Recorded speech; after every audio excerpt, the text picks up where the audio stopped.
Hey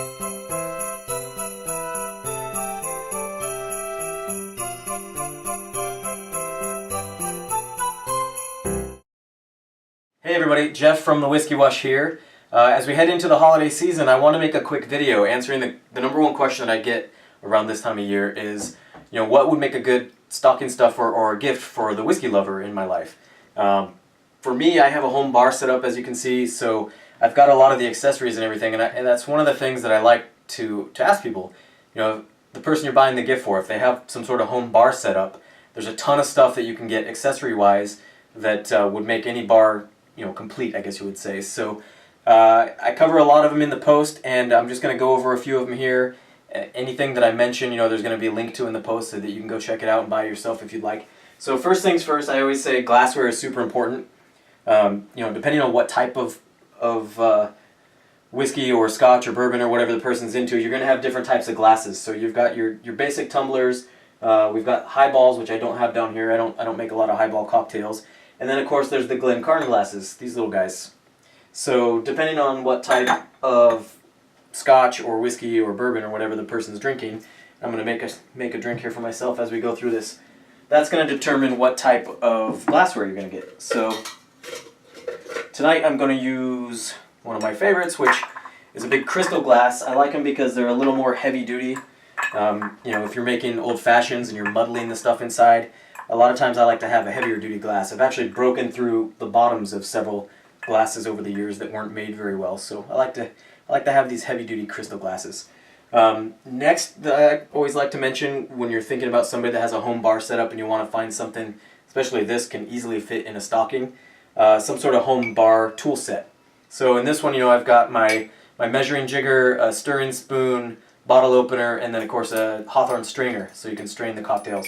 So, those you can get fairly inexpensive. Of course, there's a link to that in the post. I also like to have a stirring container. So if I'm making some sort of cocktail, I put the ice in here, muddle stuff, stir it up. And then, of course, the muddle sticks is another good one. You can find these pretty much anywhere. I think this was like $5 on Amazon.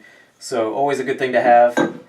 A lot of the time when you find these sort of sets, they come with a shaker. Sometimes they do, sometimes they don't. Some of the higher end sets, as you go up in the price range, they're going to have matching shakers. And then even the ice bucket, which I was using over here. I like to have ice. I don't want to run upstairs every time I need to get ice. So matching ice bucket's kind of nice to have down here. Comes with some tongs so you can grab the ice out. So, we're using the sphere tonight. I'm going to go ahead and pour some Japanese hibiki. So my friends know that I'm kind of an ice snob, I guess they always like to say. And, there's a lot of things, like I mentioned in the article, with ice that I like to look at. So, the shape, the size, the clarity of the water, if there's abnormalities and things inside, that's what you get the kind of the white, foggy when you're looking at these ice cubes like that. So there's a lot of different methods that you can use to make different types of ice. Here's some of the accessories that I like.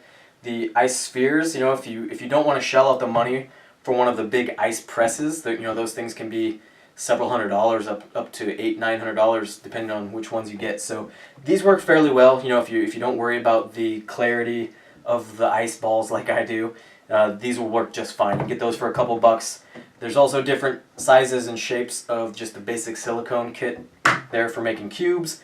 And then of course if you're up in the scotch range, or if you are the type of person that doesn't want to water down your drink with the ice water, you've got a couple options here. So we've got these stainless steel, now they're coming out with stainless steel cubes. These are actually little skulls if you look really closely, and they're filled with a liquid. So when they freeze, they get super, super cold, and it lasts about an hour or so. It stays really cold for about an hour. Doesn't water your drink down. And then of course you have the old standby whiskey stones made out of soapstone. So those always work really, really well. People love those. You put them in the freezer, just drop a few in your drink, and it keeps it ice cold too. So the last thing I can think of, I mentioned in the article, it's always nice as a bar owner, if you have a nice wooden bar, to get some good solid coasters for your friends, because you don't want the perspiration of your drink sitting up here on the bar making rings, especially if you have a TV up on the wall or something like that and you have friends down here sitting here. You don't want to ruin the bar with the ring. So getting a nice set of leather coasters is something I always recommend people. You can get different things. You can get, they make them in stone, they make them in wood. I do like the leather just personally because it soaks up a lot of the perspiration from the glass, and that way you don't have to have a towel to kind of be wiping the bar down all the time. But that is my last recommendation. Any good bartender can tell you, especially down here, you always make a mess and you're always going to need a towel. So I provided a link so that you can go get personalized towels. You can get them embroidered. You can have their favorite sports teams put on them. All sorts of stuff you can do with towels. So hopefully that gives you guys some ideas of different types of gifts that you can get for stocking stuffers for your whiskey-loving friends this year. As always, if you have any questions, leave comments. We'd love to hear from you guys if you have any other ideas that maybe we didn't mention. So take care. Thanks.